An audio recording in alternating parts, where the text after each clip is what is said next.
Welcome into K-State Online. I'm Mason Voth. That is Derek Young. Here we are a day earlier than usual because the Cats are playing a day earlier than usual. For the second straight year, they are playing on a Friday night against Arizona in a Big 12 matchup that is a non-conference game. Third straight season that K-State has a Friday game.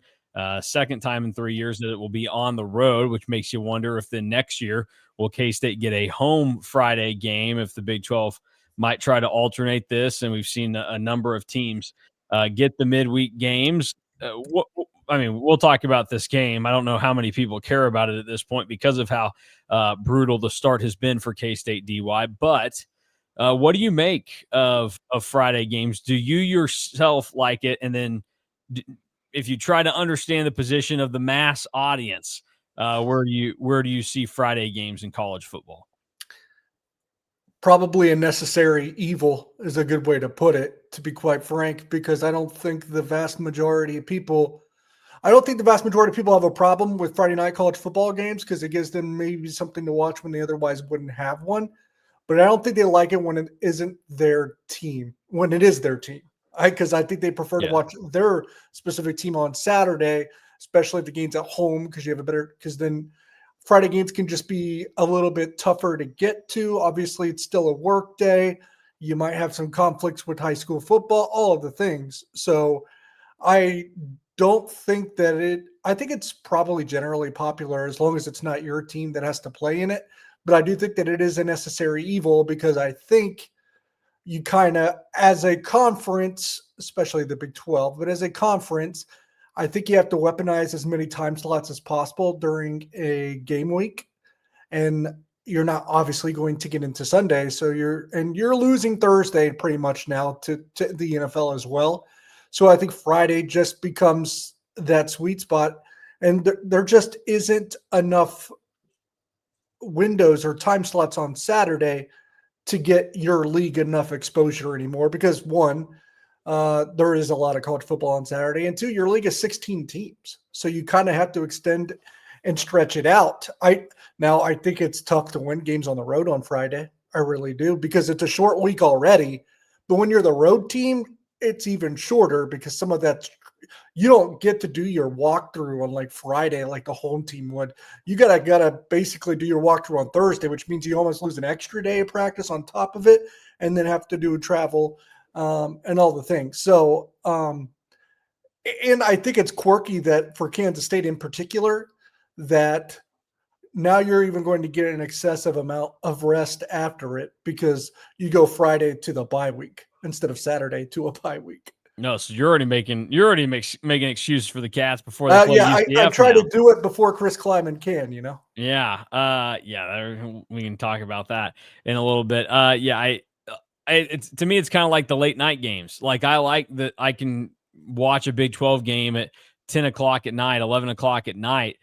I don't enjoy when I have to watch K-State doing it though. It's a game that there's some skin in the game, but it's nothing like directly impacting as opposed to this kind of stuff directly gets to you.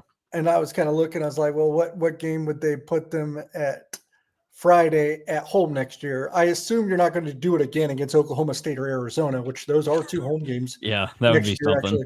That would be kind of silly. So, and I doubt they do it KU, right? You don't. Yeah, you wouldn't do it that.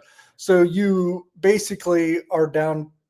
Well, you're just down to Houston at that point. That's that screams Friday material because coincidentally the Cougars are playing on Friday this week. They play Colorado. They kick off an hour and a half before K-State does. We'll talk about that later on in the preview. But K-State, Arizona is our main focus today. The Cats are, at the moment of recording this, back to 1.5-point favorites on BetMGM for their 8 o'clock kick on Fox Friday night. So it's flirted. It's flirted. I think obviously BetMGM everywhere, but yeah, especially on BetMGM, I think they've been as much as a 2.5-point dog and as much as a 2.5-point favorite, and it swung, I think, 3 or 4 different times.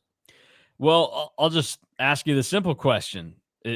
Are they dumb for having K-State as favorites in Vegas right now? I think it's silly to back Kansas State if you're going to make a bet at this point with the way that they have played. You still are running into some injury problems that I don't think are 100% resolved yet.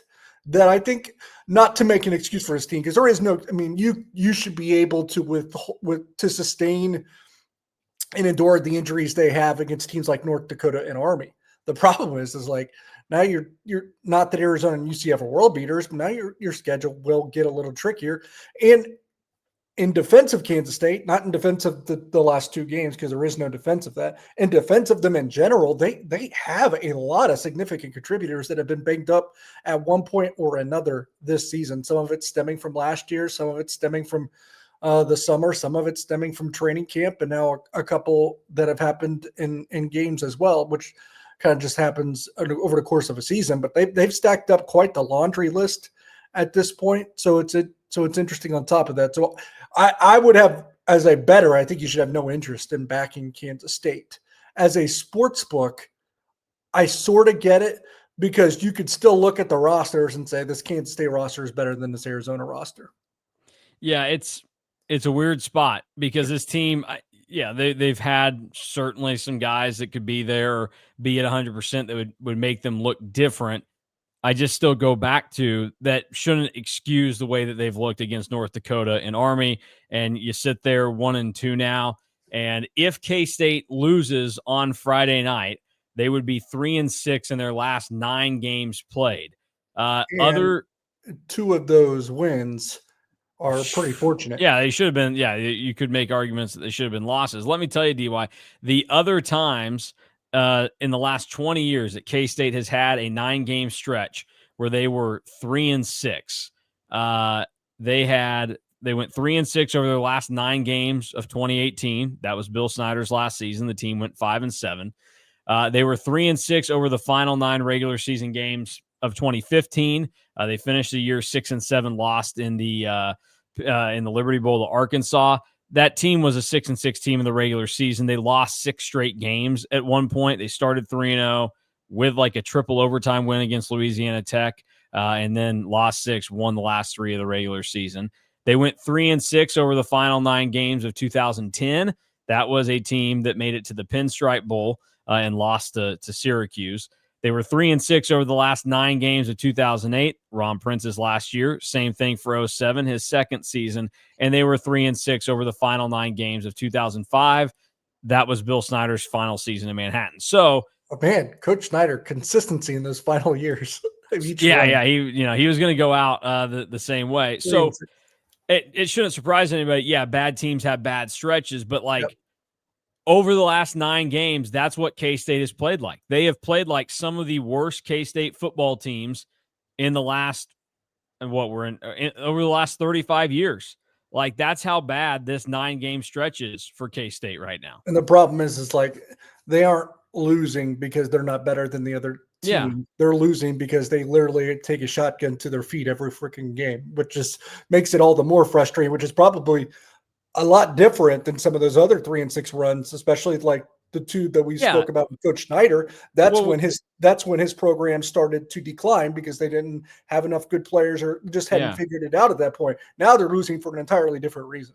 Yeah, like 2015 to me is the perfect example. Drew and I talked about it this week, but it's like that team didn't have the talent. Like, yeah, they went 3-6 over their last 9 games, but they fought their tails off and did the best that they could with what they had to work with that season. And then obviously, like, Bill still had stuff in the tank. So like, I don't even put that necessarily on a coaching thing outside of the fact that they didn't have a viable quarterback to back up Jesse Ertz that season.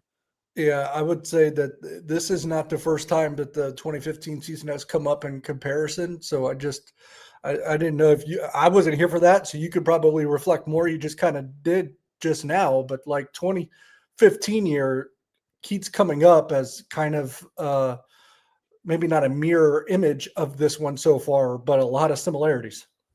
Yeah. I mean, it's weird because it's not similar in the sense of obviously the talent on the teams. Like, it should be uncomparable.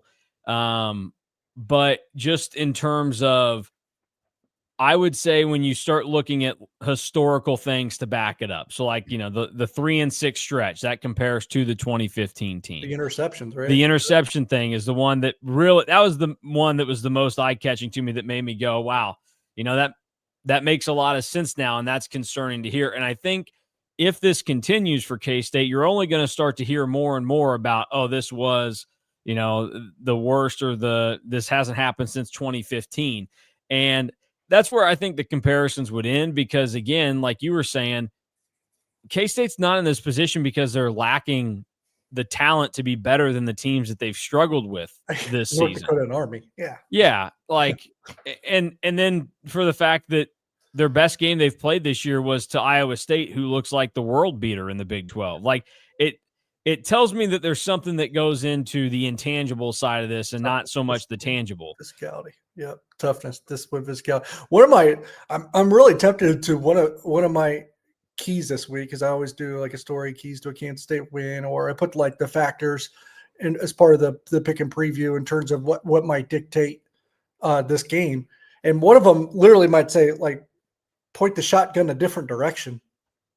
Like, I mean, like, don't shoot yourself, like shoot someone, not yourself. yeah, no, you got to figure something out, because Turn the gun around. You are doing it to yourself right now. And that's where I look, offensively, we know that they're struggling. And that's where people ask, had some say to me, is it a talent thing? And I said, I don't think so. Maybe you could say on the offensive line, maybe those guys just aren't going to be talented enough and don't have it to get it done there. But on the defensive side of the ball, it's not a talent thing to me. Well, I think they have two position groups, probably more, but two glaring question marks of position groups that maybe it's not a talent thing. I tend to think not. Like, I've seen better units with less talent, but you have two units that just can't seem to figure it out yet. Offensive line, I don't know. Maybe it's just a chemistry, camaraderie, cohesion thing. You got a bunch of new faces that you're trying. I mean, you got Angel Langang's a new starter.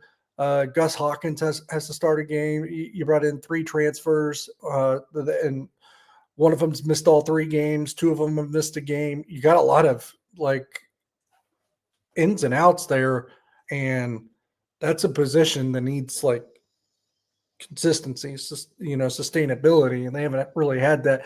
It was kind of a revolving door there in the off season, because you switch position coaches and you bring in the transfers, and you're going to start and you're going to bring in a redshirt freshman to play a lot of ball, a guy like Andrew Langang who doesn't have a start yet, and you're putting him around Sam Hecton, Taylor Portier. Also another guy that doesn't have a start in John Pastore. And it just like that, you can kind of see why it may be unfolding the way that it is. Secondary, I guess a little bit of the same thing, right? Gunnar Maldonado's a new piece and not even in top form. Colby McAllister, a guy you probably really want to count on a lot, still hasn't played a game. And then Quay Moss is new, but he's actually been one of the brighter spots. Still has to be better, but he's one of the brighter spots. All new corners. So it's like one of those things where in the offseason, you see we called it out. These position groups are the question marks of this team. But we just assumed it wouldn't be worst case scenario for each one. If it's worst case scenario for each one, yeah, it looks like the way that it has this year. But if it's like even the middle ground, you're probably 2-1 or 3-0 and don't have the same concerns. You probably blew out 1 or 2 of those teams as well. So I think a microcosm of the season is that your 2 position groups that have question marks, offensive line and secondary, have been worst case scenario instead of even the middle ground. Yeah, and the concerning thing is that K-State could be 3-0 right now in theory, and I think we still could have been able to like identify those as, that's not looking very good. Because especially with the weather in Ireland, I think if it was clean weather and they had these problems, then we would probably see a 2-1 K-State team. It was unfathomable to think this team was going to be 1-2 and look the way that they have, because they should be 0-3. They should have lost to North Dakota. And that's where like the offensive line, even if you got problems, you should kind of be able to handle. If you're a Big 12 offensive lineman, you should be able to handle a weak FCS opponent and a team that I don't think is going to be very good out of the American. this year. And again, like we said, last week, that this isn't even really a normal Division I football team. Like Army is its own kind of different thing. And so that's concerning. And then the same thing with like the secondary, where when you lay it out there a little bit and you realize, yeah, we knew the corners were going to be pretty raw and like have to get adjusted. And you're missing Colby McAllister, who you were going to rely on, and Gunnar Maldonado, as we know, is not up to full strength. Maybe it starts to be a concern that you're heading into Game 4, and you have to start to ask the question, is he ever actually going to get back to a physical form that can help you this season?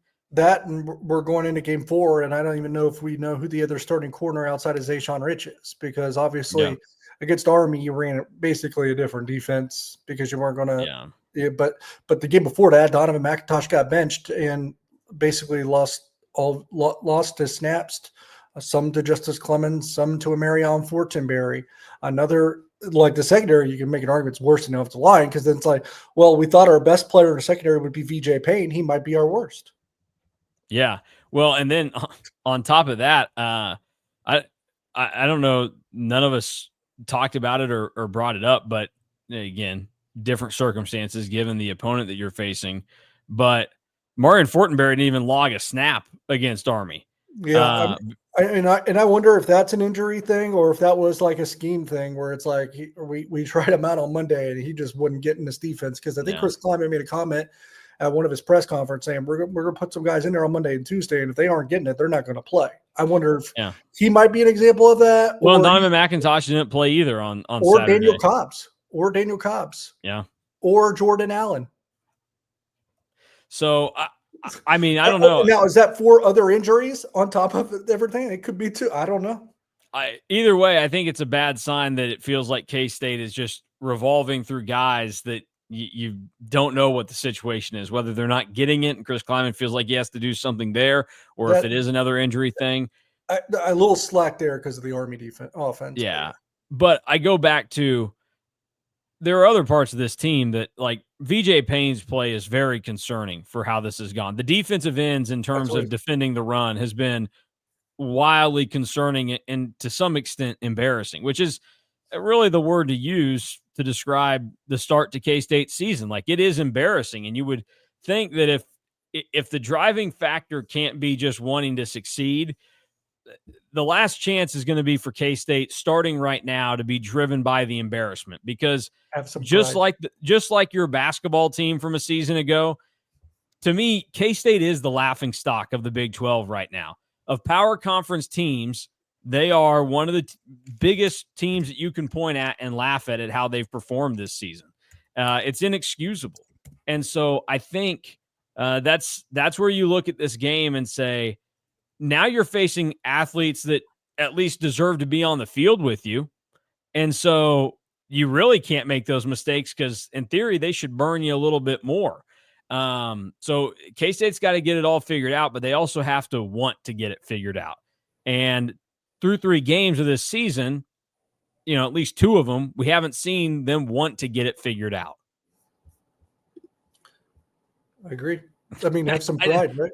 It's just, it's such a weird spot to be in, to think of this team like that. I mean, this is Chris Kleiman's 7th year at K-State. Like, how does it get to this point where I wouldn't have ever thought that this would be possible for a Chris Kleiman team. I agree, but I think these things happen just more and more in college sports now.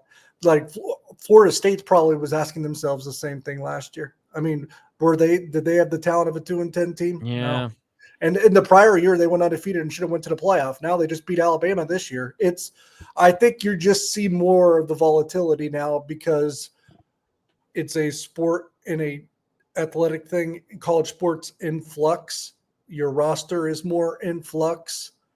And I think we haven't fully grasped the entire of, not that these kids get money and do this, but like the entire scope of that, if there is an impact. I mean, even adults now, and these kids aren't necessarily, well, they're considered adults. Let's be honest. Some of these kids aren't grown up yet, but some of the adults in professional sports, they get the big contracts and they freaking just collapse after that. Once they get that big money. So if that happens sometimes to adults, I think we can expect that's probably going to happen with a little bit more regularity to 18 to 22-year-olds. Not that it's always the culprit of what's going on. It could be a tinier symptom. And I think it's easier to have envy in a locker room too, when you have 18 to 22-year-olds as well, and you're looking at each other's pockets a little bit more than you typically would if you're a 27-year-old in an NFL or an NBA locker room. So it's a little bit of everything. It's also a little bit of roster continuity is not necessarily a thing anymore. Even like who even returns like 90% of their rosters anymore? Like it just never happens. Army's probably the only team. Yeah, you feel pretty good if you're probably at 50 or 60%, to be quite honest. So I think there's a lot of moving parts that impact the sport being more volatile than it ever has. Yeah. I don't know. We'll see how it kind of goes here. But that goes back to needing a coaching staff and an athletic department that could stay ahead of the game on that stuff. One, for a little bit of education and being informative to their athletes that are now getting paid and all the things. But two, also being able to still be able to maneuver, coach, navigate this era like you normally would, and don't get flustered and basically have disdain for it, move with the sport. Sometimes I think part of it can be the coaches might not be moving with the sport enough. Well, and who does that sound like, DY? What I'm saying, like, I think that's could be a little bit at play here. Talk about disdain from the sport, not moving with it. If you really are a little bit stubborn with it, you don't move with it, you fall a little bit behind. That could be a play. Now, I'm not saying that's 100% at play. None of us know, but if we were to speculate, it might have a little to do with something. Yeah, well, it sounds very 2018-ish to me. If you're throwing that out there, I mean, think of not necessarily because of the same things, but like we know that towards the end, Bill Snyder wasn't down for some of the things that most, if not every other college football program was doing or was allowed to do now. And so like the game had changed, and I don't know that he really wanted to change with it because he didn't like it. Like it's the adapt or die saying, and it all sucks. I get it. But this is like one of those areas where, you talk about excuses like Chris Kleiman, stop. I don't care to hear anymore about how the roster cuts have impacted your team, because the walk-on from Liberal should not be impacting you almost losing to North Dakota and then losing to Army. Like that has no impact on this situation. Yeah. And I don't know that when he gets frustrated, he does that. I get it. I don't even know if he's using it as an excuse, but it comes off that way. And it's bizarre to me because he's really never been that way before. And my thing will always be like, yeah, you have 105, 110 now, whatever it may be. So is everyone else. Like, yeah. Your schedule's been wonky. You've had to endure some unique circumstances. Some of that you brought on yourself. You agreed and decided, yeah, let's go to Ireland. And with that becomes other challenges and hurdles, and you can't use it as a crutch when you agreed to do it. So there's going to be a hangover game. Maybe that was North Dakota, but then you lost to Army. Yeah, Army's a unique opponent and I'm still waiting to see Iowa State's hangover game. Yeah, and you're right. That's what I'm saying. We're still waiting for Iowa State's hangover game. If that was your hangover game, fine. You barely won. You beat North Dakota. But stop talking about the hangover game. Then go beat Army. Yeah, unique opponent, different challenges when defending that offense. It was a weird game. Yeah, but you decided you're going to play them. They're on your schedule. And they hadn't beaten a Power 4 opponent in quite a while, and they're down this year compared to last year. You're lucky you didn't play them last year then. Like, you already lost to Nate. It's like, and then you complained also, it's like, well, we just didn't have the ball. We got out-snapped 82-43. Well, then your defense needs to get off the field then. Your defense needs to stop them on fourth down. Yeah, they had to defend 40 stats because you didn't stop them on the first three. I get that, all this stuff. At some point, your defense can do something about that too, or your offense can do something about that when they had that first possession in the second half and didn't score. You could do something, there's all these things. It's a little frustrating. Also, he's like, talk about defensive breakdowns. He's like, because we were tired. It's like, well, Iowa State wasn't too tired when you snapped the ball 102 times on them in, what was that, in the snow, 2023. You outsnapped them 102 to 35. They weren't too tired to win. Like, all the things. Yeah, it's the 105 thing and like the cut down. Like I don't necessarily view it as, I think he's doing it because he genuinely cares about those kids that were impacted, and he thinks it makes the program better. But like, you know, at the end of the day, like the situation is what it is, and like it's going to come off as an excuse, and that's where, you know, he starts off the press conference this week by hitting on, you know, they're banged up, it's a short week, the heat in Arizona, and it's like, I get it. Those are all like undeniable facts about this game. But you come out and it's the first thing you're saying, like it sets it up like it's going to be an excuse. Two things on that. Like, it's the general public. It's us. Like, and obviously that was like an opening statement kind of thing. It's like we can look up a weather app. You don't have to tell us it's going to be hot in Arizona in September. Like, we get it. Like getting that point across just didn't seem like you have to, I guess, is what I am saying. Like, who doesn't think it's going to be hot in Arizona in September? I'm pretty sure most people do. That's why the game's kicking off at 8:00, you know, like they can't play it any earlier. Who doesn't think you're probably sore and beat up? We know your injury report. We know you just played Army. Like, we get those things. You don't have to tell us. When you tell us, it feels like you need to get it out there. Like, yeah, it's there's a little bit of worry or concern on your part. Yeah, and that I think can impact. And I think you're willing things into existence. Yeah, exactly. It can Tim Fitzgerald, a good power cat.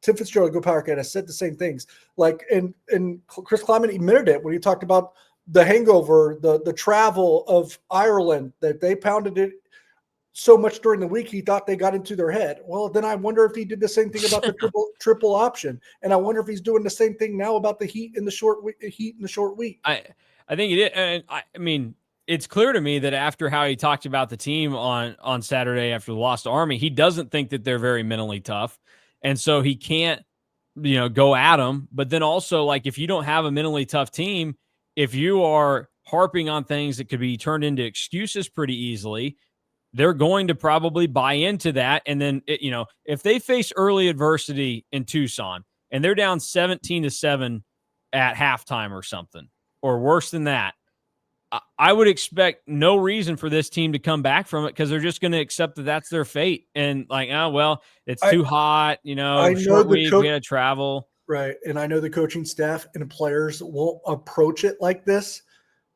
They probably don't know well enough or have thought about it deep enough to have this takeaway or to come to this realization. But this game actually doesn't even matter. It's a non-conference game. No non-conference win is going to change where Kansas State is at in the league, because it's a non-conference game, or nationally, because you've already played yourself out of any potential at-large bid scenario that you were ever going to be dreaming of had you not won the Big 12. Like this. So technically, and I know that this is a pride game, a game that you might need to stoke or promote confidence within your own locker room to get guys starting to feel better about themselves. That's important. But in the grand scheme of things, in terms of a value of a win or loss, like on paper, there is none here. Yeah. And just to go back to what you said about, you know, the Chris Kleiman used the hangover term after the North Dakota game, and was like, you know, hey, everybody that's gone over there said that there's a hangover. Well, if the Army game was also a hangover, like both of those clearly were not good games, so I don't think one of those you can say, no, this wasn't a hangover game. Stop drinking. Either none of them were, or they both were, and that would be a problem, because if none of them were, then you're a bad football team. And if they both were, well, it's what I would say is, if you've been hungover for 2 weeks straight, you're you just haven't, you know, you're not just hungover, you're an alcoholic. And that would to equate to you're a bad football team. And that's what K-State is right now. They are a bad football team. Well, go ahead. I'll let you finish here. I would say, can it be fixed? Yes. But these problems are, we've watched enough college football. No, this is new to Kansas State. They typically don't have, Kansas State football typically doesn't have these kinds of problems. So it's new to Kansas State. And college football in the middle of a season, has it been fixed before? Yes. Very rarely, though. I would say 95% of the time, this is not an issue that gets resolved during a season. Well, and I would start to look and point at the 2020 season, which I, had written off for the longest time, like, COVID, whatever. We know that there's a ton of factors that were out of K-State's control, but we see how that season snowballed where they lost 5 straight games in the year. And you can look back and think, boy, how often was COVID thrown around as an excuse in that locker room, or at least mentioned as, man, if we had this guy or we had these dudes available or we could do this, like, and did that infect the team that year? Because look, they should have been an above 500 team that year, or at least at 500. Like, the Arkansas State loss is what it is. That's just one of those bad, weird games. It happens. They bounced back and won 4 straight, but then, they embarrassed themselves at West Virginia. They should have beaten Oklahoma State at home. They were, it was a close game, and they just made a million mistakes. They go and they let themselves get beat 45-0 by Iowa State. We know they were decimated there. They should have beaten Baylor. They blow that game in Waco, and then they come home and they just, they've mailed it in. They get blasted by a not very good Texas team by, 69-31 was the score of that game. Like, I go back to that and I start to think that's the one season under Chris Kleiman that they had to face what I would consider like real adversity. They had a real stretch there where they had to make a decision. Are we going to pick ourselves up, get off the mat, and do something about our problem? And they did it. They rolled over and died. I would say a little bit 2021 too, and they did that for the better. And that was that the Felix Zama the breakout. So I'll say a little bit of 2021 because that season, if he doesn't make that play, that season goes a lot differently, I think. So I would say a little bit of 2021. But I will also say I talked about that new era of college sports. We've seen this, and again, we haven't seen this much at Kansas State, if at all. But when it's almost like you have to play for something to keep kids engaged and bought in, and as soon as that is out the door, is when you get complete like meltdown disaster mode. Right? We saw like Florida State once. They had nothing to play for. Those kids weren't locked in anymore. I would argue that that's kind of what's happened in the past couple of Iowa State games for K-State because they had just found out that they no longer had a Big 12 championship to play for the most part. And you saw very lackluster performances where it didn't look like kids were bought in, right? The snow game and stuff like that. So if you start with another loss here, it's like, man, it's very quickly becoming – you don't have a lot to play for early, then you wonder, like, how bad does this get? So to that point, I would argue that this game is important, that would be the argument that this game is still important, even though it has no numerical value, so to speak. Yeah.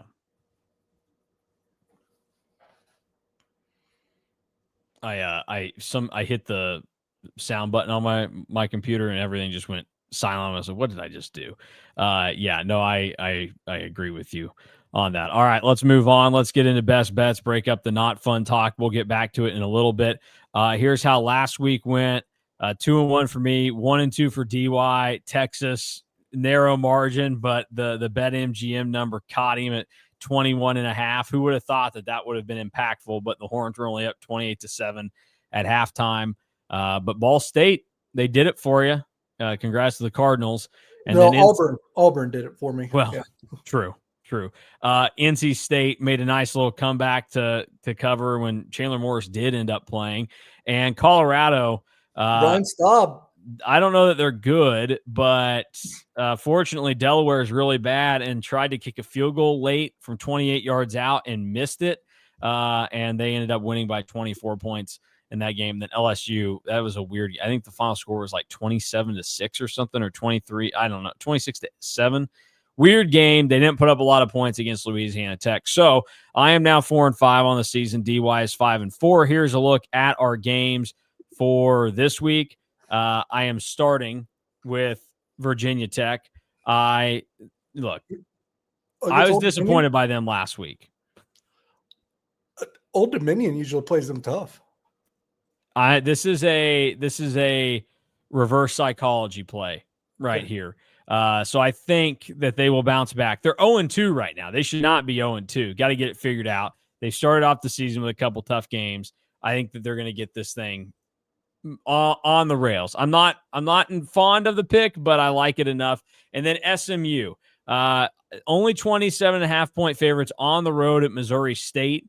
who will be playing their first ever like major conference opponent at home as an FBS team. SMU is going to want to come back and make a statement after the way that they lost to Baylor last week. They can win by 4 touchdowns or more in Springfield, I would imagine. And then South Carolina, they're 5.5-point favorites at home over Vanderbilt. Someone's got to step up and prove that Diego Pavia is a fraud. Lenora Sellers is that guy. I know a little bit underwhelming for South Carolina, in some of the games, but we're going all in. We're taking the Cox here, and we're going to see how it plays out. I'm a South Carolina believer. I think they are an SEC dark horse title team participant. They're not going to win it, but I think that they could be there. So those are my 3 picks this week. I like how you said you don't love it when you were talking about the Virginia Tech. I was like, it says best bets. Well, look, let me tell you, when I originally made it, DY, I did love it. I've now kind of talked myself into a different direction. But we're going to stick with it. We're going to stay there. The others that I kicked around, Pitt -6.5 at West Virginia. And then also you have A&M +7. I also thought about A&M +7. Yeah, I don't know if I like the Pitt one, just because if Rich Rod's going to sell out for one game this year, that would be the game he sells out. Otherwise, he did say, if I have to go 3-9 to make a point, I will go 3-9 to make a point when talking about his roster. So he's not going to just take the shortcut to 6-6, and he's just going to coach the way he thinks it should be coached. But this is the one game where he would sell out. So I probably like the under there more, just like in SMU, Missouri State. You're probably right there, but I think the over is even more attractive. And I like Old Dominion, and they've looked pretty good. They typically play Virginia Tech tough. So that's where the side I would be on in that one. I would be on the Cox, though. I like that. I like that a lot. Arizona, look, for all the things we just talked about, like you're talking about a team where we've questioned their toughness all year. That's Kansas State. They should have lost North Dakota. They did lose to Army. Now they have to go on the road. Friday night road games. Big 12 teams in this spot, 2-5 last year. Friday night road games. So I don't like that. And it's a short week. You're banged up. You just played Army. A lot of things going against Kansas State. That makes me think that Arizona is a best bet contender this week. Memphis -4.5. First off, Memphis and Ryan Silverfield this year, I think they're like, it's them and USF as the 2 best group of 5 teams right now, I believe. Now, USF has the better resume, but I think Memphis is pretty good too. And they are playing Troy, I believe. Only a 4.5 point on Troy, who's probably in a letdown spot after going to the almost wire against Clemson, right? Last week, where they thought they were probably on the verge of beating Clemson. I could see Troy just like maybe out of gas. Like they emptied the tank just to play with Clemson for 3.5 quarters. So I think Memphis potentially wins that by multiple scores. A&M, I think they could beat Notre Dame outright. They lost this game last year. I get it. But I don't, at this point of the year, I don't think this Notre Dame team is as good as that one last year yet. So I think A&M stays within a score. I'd be surprised if Notre Dame wins by 2 possessions with the way that I've seen them play so far. Now, maybe they finally wake up Jeremiah Love. I don't know. But to be honest, out of all the games, I think A&M +7 is my favorite in the entire thing. Yeah. Hey, off the top of your head, do you know who the 2 teams to win Friday night games in the Big 12 were last year on the road? Didn't Arizona and Houston play or something like that? Well, so that was the only one that I could remember off the top of my head, which is what kind of makes it interesting. I know that they're not exactly close because of how big the state is, but Houston won one of the road games at TCU. They had to stay in the state. Like it wasn't, so it's not, so they got to travel on Friday. They didn't have to travel on Thursday. Yep. So I don't know, I don't know the full breakdown of it. I was trying to figure out who the other team it was. Maybe Kansas State would fly Friday morning. I don't know. I would think about it. Let's see. And then Utah at UCF on Black Friday was the only other road team to win on a Friday. Too. Yeah, that's different. The whole week is just weird. That's but yeah. So I don't know. That's it's an interesting kind of thing to think about. Those are the best bets for the week. Now we get back to talking about K-State and Arizona. As you can see down there, Trey Spivey playing for Arizona now, Gunnar Maldonado with K-State. With this game, DY, what do you expect to see from Arizona's offense? Because normally very pass happy. Their first 2 games of the year have been kind of odd circumstances. They forced a lot of turnovers, like against Hawaii. Hawaii turned the ball over 5 times and also had a turnover on downs. So a lot of short fields for Arizona. They didn't throw it as much. They did it a little bit more last week. Their run game hasn't been crazy impressive.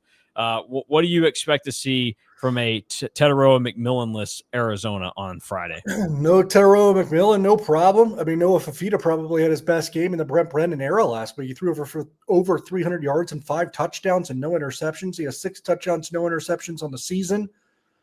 And now he's going against the Kansas State secondary that's been ripe for the picking. So if I was them, I guess I would probably still try to ride Fafita. I would. And for Kansas State, as sitting here and analyzing it from their perspective, I don't love the matchup because the secondary has looked downright rotten this year, whether it's against the pass or the run. I don't love it. I don't love the matchup. You just have to hope that Chris Kleiman has some voodoo magic on Noah Fafita because they made him look really an average football player a year ago. Yeah, this was a scarier matchup to me after the first 2 weeks than what I thought Army would be for K-State, because you do know that Noah Fafita at some point is going to just get to throw the ball all over the place. And K-State doesn't really seem to have the secondary right now to make you think that they're going to slow it down. Your only hope is that the pass rush is able to impact things a little bit more. But as you know, we've discussed, this team, K-State, doesn't have an interception this season. First time since 2015 that they've gone through the first 3 games of the year without a pick. So you've got a secondary that's not really making plays on the ball, and you've got a quarterback that's going to throw it all over the place. And the few times that Army did put the ball in the air last week, I would say that there were definitely some concerns in what you'd see from how K-State decided to play the guys out of the secondary. Like Zayshawn Rich had a moment where on that 3rd and 7 on the final drive of the first half for Army, he's sitting like 3, 4, 5 yards beyond the first down marker, and Army's able to catch it right there, get a couple extra yards, and move on with the drive. Like, you should be wanting to challenge guys like this. His biggest snap, it was the 4th and 2 in the south end zone near the goal line. Yeah, where he is there to make a play behind the line of gain, stuff them, turned them over on downs. And instead, like, he just lets up and kind of olays the tackle. Yeah. And you can find so many instances of that with this defense early in the season to make it concerning. We haven't talked a ton about the K-State offense here. They obviously have been sputtering. They have problems of their own. Maybe more importantly, the offensive stuff comes down to decisions that will be made by their head coach and offensive coordinator. Like last week when K-State chose not to go for it on 3 pretty critical 4th downs once you look back at the game. Do you expect Chris Kleiman to be a little bit more aggressive with his decision-making this week? Yeah, I think he only did that because he realized that the possessions were so valuable that he didn't trust his team in short yardage. That's part of it. I mean, yeah, that's part of it. I mean, nothing about this team makes him trust. But I will say, like, to me, that I laugh at that notion, because if the possessions are so valuable in this game, well, because you can't get 0. No, you can't get 0. Well, but they only took 3 on one of them. I'm not, the second field goal attempt they had to take was like 4th and 12. Okay, but like, no, the other stuff. No, I agree. No, like 4th and 2, you might need a touchdown. 4th and 2, you punt. 4th and 5, you punt. Yeah, the one field goal is what it is. But like, you're facing a team that may not give the ball back to you for another 10 minutes. And as we saw, they got burnt by it. Yeah, I still don't get those. I'm with you. But again, like a 0-0, so it wouldn't have mattered. He should have still went for it again. But he doesn't think his team can convert on 3rd and 4th and short, and he's probably right. Well, and some of it comes down to probably needing to lean a little bit more into what you've been successful with. K-State opened up with a run up the middle last week that lost a yard. I would start the game trying to do things that that's working, and that's been throwing the football right now. What do you expect to see out of K-State's offense in terms of how the game is called by Matt Wells against Arizona this week? Yeah, you wonder if they lean into the pass a little bit more, which I think is their best way of winning. But I tell you, if they have to be a pass-happy football team, they're not going to win that many games. Like, I don't think you're going to stack a lot of wins this year by being a pass-happy football team. Do I think that's like your best course of action right now? Yeah, that's why it's not a good football team. So that's part of the problem. They're going after manufacture some run game. They try to do that with the short out routes and make it manageable third and fourth down, but I don't really think that's necessarily working either. And it's just going to make people groan. Like, I think you need to stay out of third and fourth down. But instead, ideally. But instead, I think they're trying to set up more manageable third and fourth downs. I don't think that's the way to play. Why are you trying to set up a more manageable third and fourth down when you can't run the ball? That doesn't make any sense to me. So I would be trying to stay out of third and fourth down because you can't run the ball. At some point, you'd like to think that they can run the ball. Maybe that's this week. I don't know. Arizona so far, small sample size. The teams that they played have absolutely sucked, but they've stopped the run. Yeah, we'll see how it ends up looking this week. Do you think we get a little Dylan Edwards, and would that make an impact to this team running the football, or is the line so bad right now that he wouldn't be able to do much behind him either? Earlier in the week, I was leaning towards, man, I'm getting vibes that maybe he'll play. Then I started to get maybe vibes he wouldn't. And now I'm more 50-50. I really don't know what kind of impact would he have. It's hard to know because he hasn't played this year. Can he make do in spite of the offensive line, or does the offensive line look better because they're blocking for him? They sometimes look better just because Davon Rice has the ball rather than Joe Jackson. So maybe like, and here is where I will say the running back matters. Sometimes the running back doesn't matter. I get that, but running back matters. You remember that ball? Remember that play on, it would have been the east sideline of Bill Snyder Family Stadium where Joe Jackson just like runs out of bounds like that. Yeah. That dude had 15 yards of field to work with. How did he not stay in bounds? Yeah. Davon Rice stays in bounds and probably houses it. Dylan Edwards definitely houses it. I don't know what's missing there by Joe Jackson, but he doesn't look right. Or maybe is not as nimble or agile as we once thought, because an above average running back scores a touchdown on that play. All right. If K-State wins the game, who needs to step up and have a good game on defense? It's got to be the secondary in general, I would say. Whoever the other starting corner is going to be, Marion Fortenberry, Justice Clemens, Donovan McIntosh, I don't know. That comes to mind. You hope Zayshawn Rich back to defending the pass rather than the run on 98% of plays will return a little bit to the form that we saw from him the first two games. VJ Payne, don't be a liability. Don't be the worst player on the defense. Yeah, no, that's a good place to start. Offensively, who needs to be your MVP? It probably is going to have to be Avery Johnson, and that's the easy way out. And you could make a case for the quarterback in every game, but like the way this Kansas State team is built, wired right now, and constructed, in order for them to win, he has to throw it around the yard. He also has to make the decisions, and he's been unwilling to do so, or chose not to do so, or hasn't seen it. I don't know what it is, of taking scramble yardage when it is there, because that's probably going to be your best running game, to be quite honest. Yeah. So if it's there, rip it. Run 23 miles per hour. People also want the design QB run game. I want nothing to do with that. That's gone nowhere this year.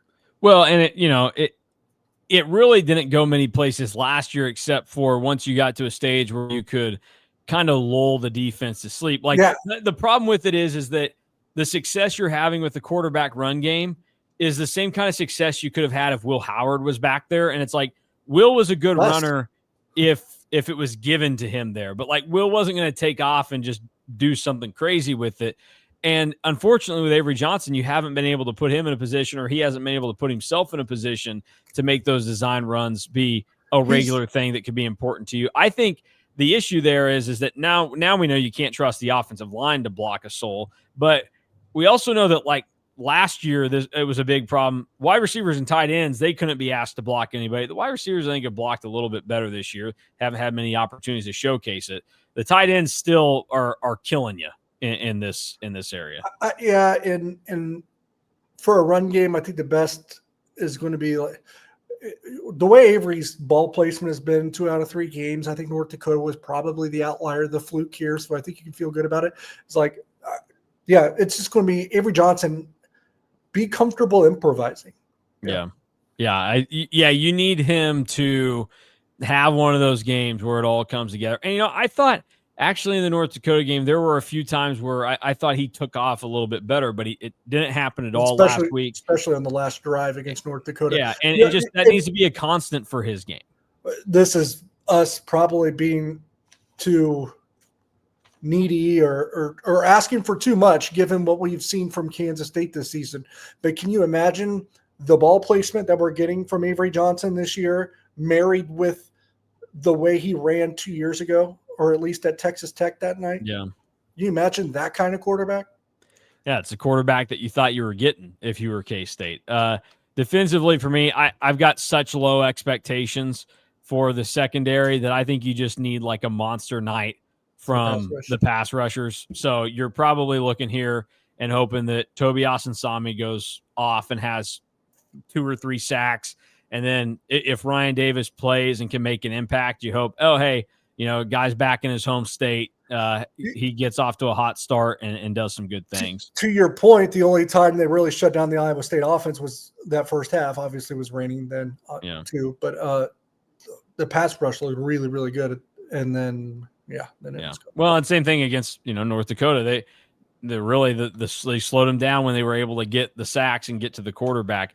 And Noah Fifita is not a guy that he'll take some sacks. So. Yeah, and you have to get there with 4 because I don't know. Teams may have figured him out, but Joe Klinnerman's blitzes are getting eviscerated. Yeah, well, Arizona State found out last week maybe don't blitz in important situations because it costs them. So I don't know. We'll see how it ends up going here. What's your prediction for this game? Obviously, you think Arizona is doing better than they're at least losing by 1 at worst. No, they're winning. I got Arizona winning 35-28. It's tough to take a team that's not running the ball well and can't stop a nosebleed. So, and quite frankly, they've been as an offense, they're really, really bad in the red zone. As a defense, they're really bad in short yardage and on 3rd and 4th down. So it's tough. So I'm just taking round numbers here. I'm not going to take a team kicking a field goal. You really don't have to kick a field goal or punt against Kansas State. You just go for it on 4th down and convert. So I'm taking Arizona 35-28. I don't even have enough faith that it's that close. I'm taking Arizona 38-24. I think that, why would things change after 3 games to the decision making and play calling get a little bit more aggressive and what I would call smarter given what you have? I think K-State probably stalls out too many times. They don't score enough points. They can't run the ball. And I don't know that this defense is shown that they're going to be able to slow down Power 4 competition when it's not downpouring. So I think it looks like that. And I would say, hey, let's give the nightmare scenario, but we've laid it out for K-State. Like Arizona's not good enough to be like, oh, this game could finish 63-7, but that is your nightmare scenario. And the problem is K-State's living the nightmare right now. Yeah. And if you want to look at best case scenario is that you just have Noah Fifita's number and he has a nightmare against you in your defense for some reason. Yeah, he throws you a gift. Puts the ball in harm's way. Yeah. Even Keenan Garber had a pick on him last year, one of the worst throws that I've ever seen in quite some time. Or in that, you get one of those Adrian Martinez type performances from Avery Johnson and you run it up and score 42, 49 points. Yeah, I think that's kind of the, to tie a bow on this, what the problem is and how does it get fixed thing. That's kind of the scary thing for K-State. Takes that type of performance from Avery. Well, no. Is that 2022 team, that was the last piece that needed to fall into place there. And it was one guy that you basically had to say, hey, let's get it together. And the problem there is that Adrian Martinez clearly is a dude that was resilient and had the personality to handle that and be ready to go out there and correct it. Now Chris Kleiman has to get that message across, I think, to many, many, many players on this team And so they all have to do it. They all have to gel and fall into line. And that just seems very unlikely to do. And it's not coming at the quarterback position. Like, I don't know what you say to Avery Johnson other than, hey, take off a little bit more. Like, that's the only way he can get better. Like, he's throwing the ball at the level that we wanted and needed to see out of him. I think he's actually throwing the ball better than what I thought he would. Yeah. I mean, the quarterback receiver thing has gone far better than you could have imagined. The only thing that pisses me off is the drops, man. Yeah. The drops have been brutal, but the wide receivers are more playmakers this year. Yeah. Yeah. Well, and you probably sneak that win out or at least go to overtime if Tibbs or Brown can catch a ball in that final drive. And Braden Lofton had it in his hands in the end zone earlier in the game. And I get it. They're not easy catches. Guys are coming down on you. But, man, when it's there, those are catches you got to make when your quarterback makes that kind of thing. Yeah, you're asking Avery Johnson to do certain things. When he does them, somebody needs to step up at least one time, and nobody did last week to help him. All right, that will do it for us. I'll be live after the game with the one and only Drew Galloway, if he's still awake. Going East Coast time, watching a game being played in Mountain. Watch out. We know Fan will be coaching. So yeah, Fan. Well, he said he might join us on the bus on the way back to JC. So we shall see how that all works out. But one way or the other, KSO will be live after the game discussing the performance in Tucson between the Purple Wildcats and the Blue Wildcats. We'll see. All right. For Derek Young, I'm Mason Voth. Thanks for watching and listening. If you want more K-State Online, head on over to KSO and on 3. You're going to have plenty of pregame coverage to get you set for the game. Lots of reaction from the week prior. And certainly during the game, you'll want to be involved in that game thread because it's been the place to be the last 2 weeks for sure. So we're done for the day. Drew and I have more come this way for the week on the YouTube and podcast. And then, as I mentioned, everything leading up to game day and after. So we are out of here, and we'll talk to you again from Tucson on Saturday night or Friday night. I'm losing it. Friday night. It's a Friday game, people. 8 o'clock, Friday, Fox.